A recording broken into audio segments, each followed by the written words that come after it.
Bab 1390, bantal saja seluruh wilayah bintang. Langsung musnahkan seluruh 10 gurun dan semua wilayah bintang di sekitar Nval. Mendengar perkataan bayangan virtual itu, kedelapan tetua di aula semuanya terkejut. Cermin Tao. Ini adalah salah satu dari 3 senjata sen besar peradaban Suiming. Ini adalah senjata sen peradaban. Satu senjata sen dapat mewakili seluruh peradaban karena lah diciptakan oleh peradaban Suiming dengan seluruh kekuatannya. Dimanapun ia bersinar, semuanya berubah menjadi ketiadaan. Dapat dikatakan ini adalah senjata pembunuh peradaban Suiming. Yang mengejutkan semua orang adalah bahwa kepala lembaga pemikir benar-benar menyarankan penggunaan benda ilahi ini secara langsung. Tahukah kamu, 10 gurun hanyalah peradaban tingkat rendah bagi peradaban Suiming mereka. Lagi pula, sulit bagi Kaisar Agung untuk muncul dari tempat itu sekarang. Langsung mengerahkan senjata sen peradaban, bukankah ini sama dengan menggunakan 100.000 meriam untuk membunuh nyamuk? Pada saat ini, lelaki tua berambut putih yang memimpin tiba-tiba berkata, "Aku setuju." Tuan Yong adalah cucunya, dan sekarang cucunya telah meninggal di 10 gurun karena alasan yang tidak diketahui. Baginya, akan menjadi hal terbaik jika seluruh 10 gurun dikuburkan bersama cucunya. Mustahil. Pada saat ini, seorang lelaki tua bungkuk di samping lelaki tua berambut putih itu tiba-tiba berkata, "Tetua pertama, ada yang tidak beres dengan masalah ini." Lelaki tua berambut putih itu melirik lelaki tua bungkuk itu, agak tidak senang. "Kenapa?" Orang tua bungkuk itu berkata dengan suara yang dalam, "Ada 3 hal yang salah dengan ini. Pertama, menggunakan benda ilahi suci peradaban cermin Tao secara langsung akan menghabiskan sejumlah besar kristal peri kelas atas. Sungguh tidak layak untuk membunuh seorang Kaisar Agung. Kedua, 10 gurun berbeda dari tempat lain. Meskipun telah menurun, bagaimanapun juga itu adalah kampung halamanku. Itu adalah asal mula peradaban Suimingku. Jika kita menghancurkannya secara langsung, banyak orang tua di peradaban itu pasti tidak akan dapat menerimanya secara emosional, termasuk aku. Ketiga, dan yang terpenting, itu cinta Pei. Cinta Pei."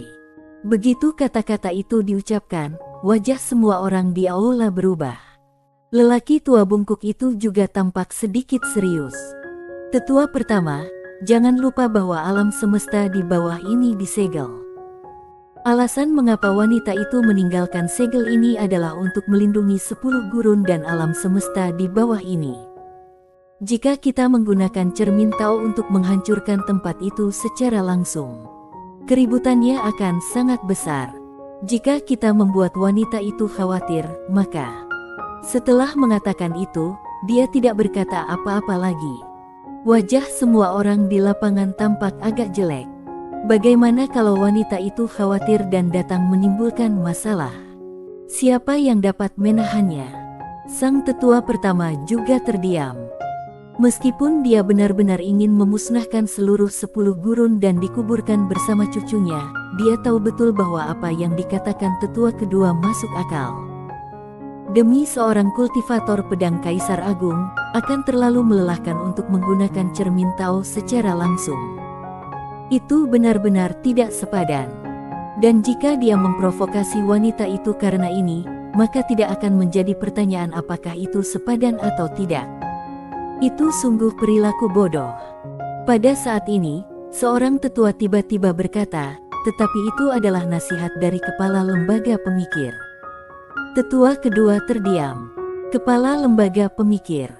Meskipun dia tidak termasuk dalam kelompok tetua, statusnya dalam peradaban Suiming sangatlah penting. Saran-sarannya harus ditanggapi dengan serius tidak hanya oleh mereka tetapi juga oleh pemimpin peradaban. Pada saat ini, seorang tetua tiba-tiba berkata, "Nasihat dari kepala lembaga pemikir harus ditanggapi dengan serius, tetapi kita harus melihat kata-katanya dari 2 perspektif. Pertama, alasan utama mengapa dia menyarankan penggunaan cermin Tao adalah karena dia merasa bahwa kultivator pedang itu tidak sederhana. Jadi dia menggunakan cermin Tao secara langsung dan tidak memberi kultivator pedang kesempatan apapun. Kedua, apakah ada kemungkinan dia hanya mengatakannya dengan santai?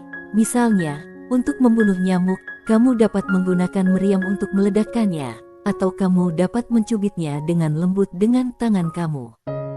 Dan dia dengan santai mengatakan yang pertama. Para tetua terdiam.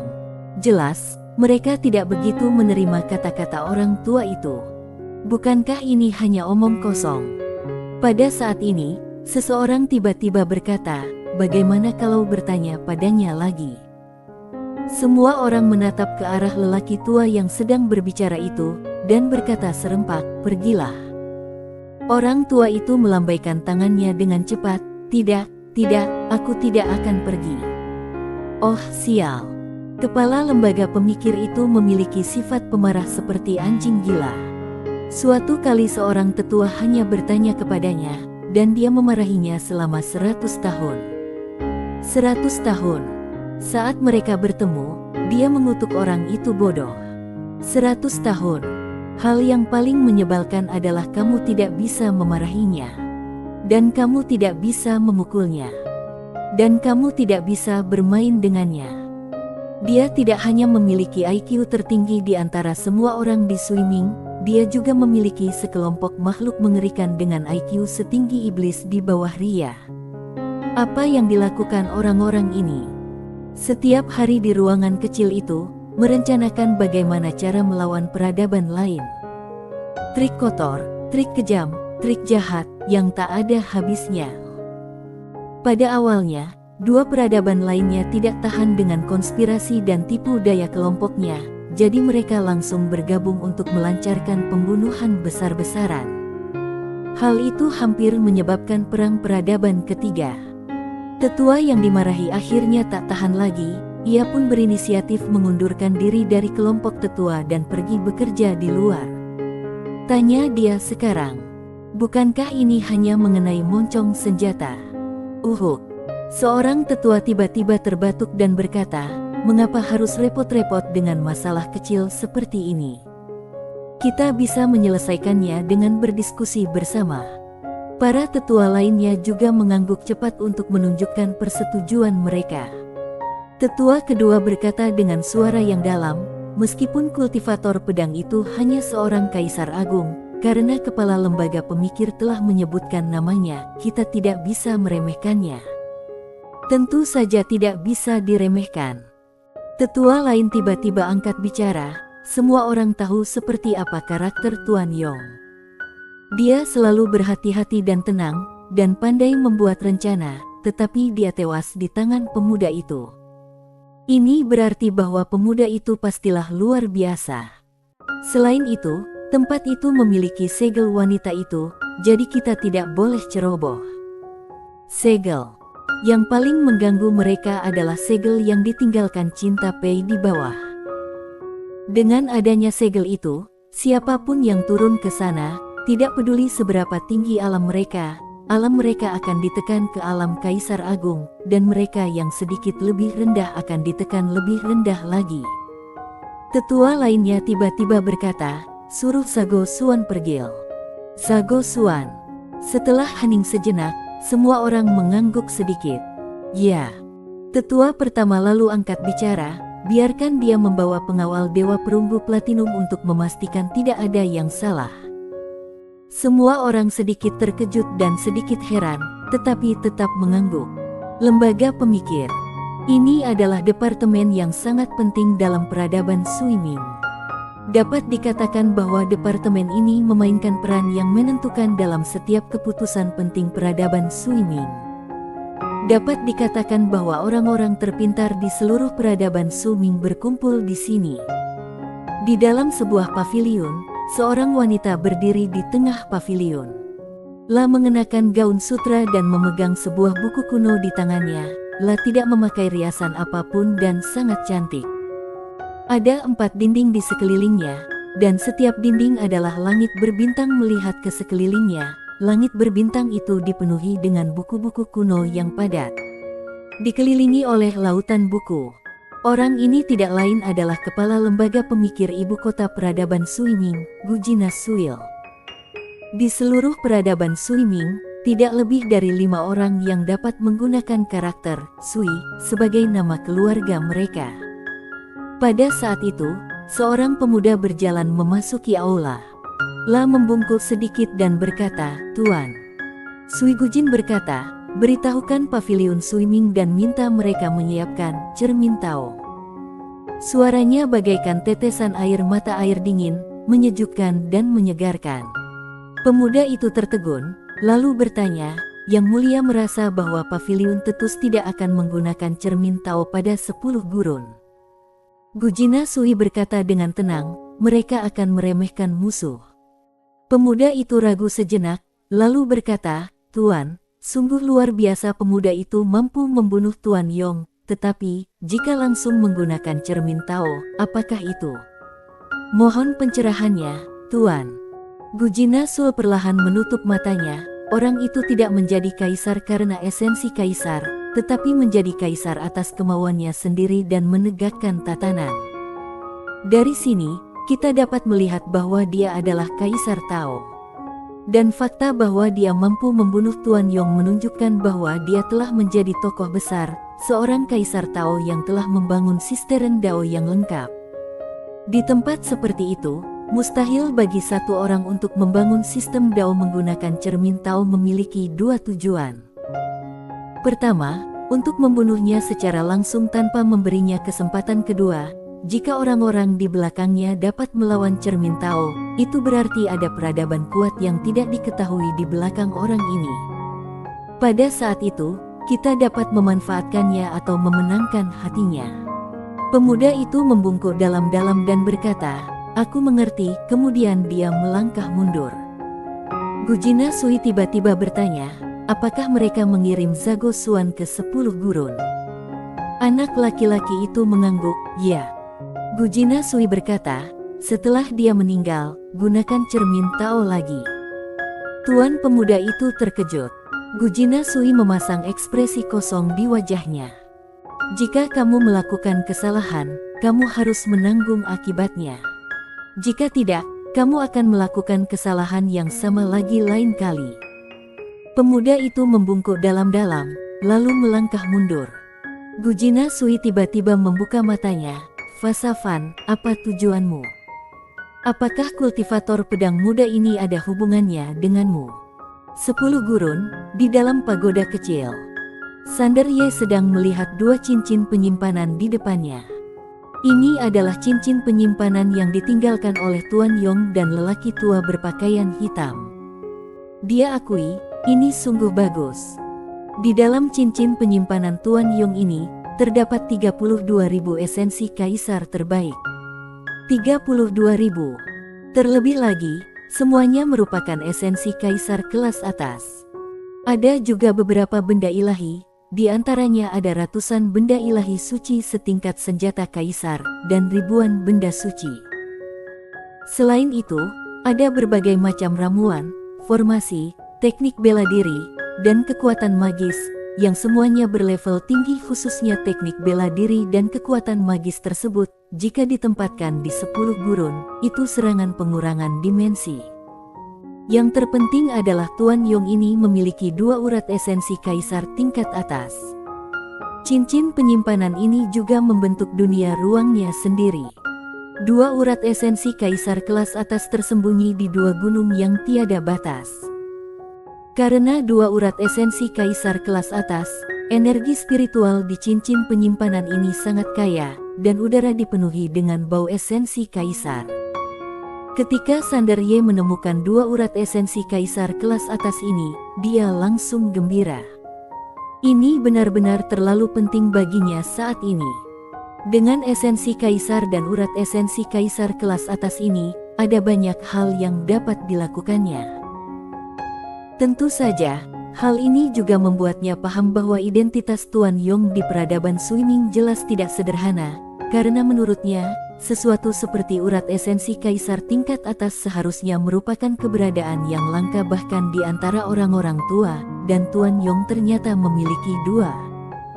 Cincin penyimpanan lelaki tua berpakaian hitam itu juga berisi banyak hal termasuk lebih dari 2000 esensi kaisar kelas atas. Selain itu, ada 3 benda ilahi tingkat senjata kaisar. Melihat 2 cincin penyimpanan di depannya, Sanderye tidak bisa menahan diri untuk tidak menghela nafas. Sekarang dia punya sumber dayanya, tetapi kekurangan waktu. Ekspresi Sanderye berangsur-angsur menjadi serius. Dia tahu bahwa peradaban Sui Ming pasti tidak akan memberinya terlalu banyak waktu. Setelah Sanderye merenung sejenak, dia langsung memindahkan 2 urat esensi kaisar tingkat atas ke pagoda kecil. Begitu mereka dipindahkan ke pagoda kecil, energi spiritual di pagoda kecil itu tiba-tiba meningkat dengan kecepatan yang terlihat oleh mata telanjang. Sanderye langsung mengumpulkan 200 kultivator pedang kelas atas sekarang. 137 dari 200 pendekar pedang ini telah mencapai kaisar semu. Selain itu, setelah dilatih oleh prajurit perunggu, kekuatan tempur mereka telah meningkat berkali-kali lipat dibandingkan sebelumnya. Dapat dikatakan jika mereka maju sekarang, mereka dapat menghancurkan seluruh 10 gurun dan tanah terlarang gurun kuno. Tahukah kamu, mereka telah berlatih keras di pagoda kecil selama ratusan tahun. Sanderye tidak mengatakan apa-apa dan melambaikan lengan bajunya. 137 esensi kaisar Tao tersebar di depan para kultivator pedang yang telah mencapai kaisar semu. Ketika mereka melihat kultivator pedang kaisar, mereka semua tercengang. Sanderye berkata dengan tenang, "Mulai sekarang, kalian semua akan berusaha sekuat tenaga untuk menjadi kaisar pedang. Secepatnya menjadi kaisar pedang." Mendengar perkataan Sanderye, para kultivator pedang yang telah mencapai tingkat kaisar semu semuanya menjadi bersemangat, dan pada detik berikutnya, semua orang berlutut di hadapan Sanderye dan berkata dengan penuh semangat, "Terima kasih kaisar." Mereka tentu saja berterima kasih kepada Sanderye. Dapat dikatakan bahwa tanpa Sanderye, mereka akan menghabiskan waktu bertahun-tahun yang tak terhitung jumlahnya untuk mencapai tingkat kuasi kaisari. Dan sekarang, Sanderye memberikan esensi kaisar kepada mereka untuk membantu mereka mencapai kaisar pedang, yang tidak mereka duga. Sanderye berkata, "Semuanya, mungkin akan ada pertempuran sengit segera. Jadi aku akan membutuhkan bantuan kalian saat itu." Semua kultivator pedang berkata serempak, "Kami bersedia bertempur sampai mati demi Kaisar Sander." Sanderye mengangguk dan berkata sambil tersenyum, "Teruslah berlatih." 200 kultivator pedang membungkuk dalam-dalam, lalu berubah menjadi seberkas cahaya pedang dan memasuki kehampaan untuk melanjutkan kultivasi mereka. Sanderye melirik kekosongan. Pada saat ini, pagoda kecil tiba-tiba bertanya, "Apakah kamu tidak takut mereka akan berpikir 2 kali setelah mencapai level Kaisar Agung?" Sanderye berkata dengan tenang, "Siapa yang berani?" Setelah mengatakan itu, dia berbalik dan mendatangi 200 pengawal Dewa Perunggu. 200 pengawal Dewa Perunggu ini telah ditekan oleh King Xuan, dan yang harus dia lakukan sekarang adalah mengendalikan mereka. Dia mencoba, tetapi metode rahasia untuk mengendalikan pengawal Dewa Perunggu di reruntuhan Sui Ming tidak berhasil. Tetapi, hal ini tidak mengganggunya. Dia berpikir, King Xuan. Segera, ingatan Tuan Yong, yang jiwanya diserap oleh King Xuan, mulai memasuki lautan kesadarannya. King Xuan memiliki kemampuan untuk mengambil ingatan, tetapi sayangnya ingatannya agak tidak lengkap. Setelah beberapa saat, Sanderye perlahan membuka matanya. Dia memiliki pemahaman umum tentang peradaban Sui Ming, tetapi tidak banyak. Memori ini terfragmentasi, tetapi untungnya, dia mendapatkan cara mengendalikan Jenderal Dewa Perunggu ini. Dia mulai melantunkan mantra tanpa suara, dan para Jenderal Dewa Perunggu itu tiba-tiba sedikit gemetar. Tak lama kemudian, semua pengawal Dewa Perunggu perlahan berlutut di depannya. Melihat pemandangan ini, mulut Sanderye sedikit terangkat. Jenderal Dewa Perunggu ini luar biasa. Bahkan jika mereka pergi ke tanah kuno, mereka akan sangat berguna, karena mereka datang ke sini dengan alam yang tertindas. Seolah sedang memikirkan sesuatu, Sanderye tiba-tiba berkata, "Yanri." Cahaya pedang jatuh di samping Sanderye. Sanderye membuka telapak tangannya dan sebuah cincin penyimpanan jatuh di atasnya. "Berikan pada kakak laki-lakiku dan yang lainnya." Di depan Yanri, ada esensi kaisar. "Itu milikmu." Yanri sangat gembira, mengambil cincin penyimpanan itu dan membungkuk sedikit, "Sesuai keinginanmu." Setelah berkata demikian, cahaya itu berubah menjadi cahaya pedang dan lenyap di tempat. Sanderye menatap para jenderal Dewa Perunggu di kejauhan, matanya menyipit, tidak tahu apa yang sedang dipikirkannya. Pagoda kecil tiba-tiba bertanya, "Apa yang sedang kamu rencanakan?" Sanderye tersenyum dan tidak mengatakan apa-apa. Pagoda kecil berkata, "Biarkan Tuan Pagoda tahu, Tuan Pagoda banyak membaca akhir-akhir ini dan otakku sedikit lelah. Tuan Pagoda, katakan padaku, bagaimana caranya peradaban Suiming menghadapiku kali ini?" Sanderye bertanya. Pagoda kecil berkata dengan suara berat, "Apa maksudmu?" Sanderye berkata dengan lembut, "Aku harap mereka bisa bersikap tangguh kali ini." "Apa-apaan?" Pagoda kecil berkata dengan gembira, "Aku mengerti maksudmu, kamu benar-benar anak yang nakal." Di langit berbintang, galaksi yang awalnya sunyi tiba-tiba bergetar. Detik berikutnya, sebagian waktu dan ruang tiba-tiba retak, dan kemudian seorang pria perlahan berjalan keluar. Pria itu mengenakan jubah hitam, dengan rambut panjang tersampir di bahunya, dan dia tampak liar dan dingin. Di sampingnya ada seorang pria berbaju besi putih, memegang tombak. Dia memiliki ekspresi dingin dan memancarkan niat membunuh. Di belakang mereka berdua berdiri ratusan pengawal Dewa Perunggu Emas yang memegang tombak. Pria berjubah hitam itu perlahan menutup matanya. Memang layak menjadi pengurus utama terkuat dalam sejarah peradaban Suiming. Tidak peduli seberapa keras aku menolak, aku tidak bisa menolak segel misterius itu. Sungguh menyedihkan. Ada sedikit rasa hormat di mata lelaki berbaju besi putih itu, tetapi lebih dari itu adalah rasa takut. Lelaki berjubah hitam itu tiba-tiba melihat ke arah wilayah bintang di bawah dan berkata, "Kinobai, menurutmu bagaimana kita harus menghadapi kultivator pedang itu?" Pria berbaju besi putih itu berkata, "Aku akan mendengarkan kamu, Tuan." Lelaki berjubah hitam itu menatap wilayah bintang di bawah dan berkata dengan tenang, "Kalau begitu mari kita bantai wilayah bintang itu." Bersambung.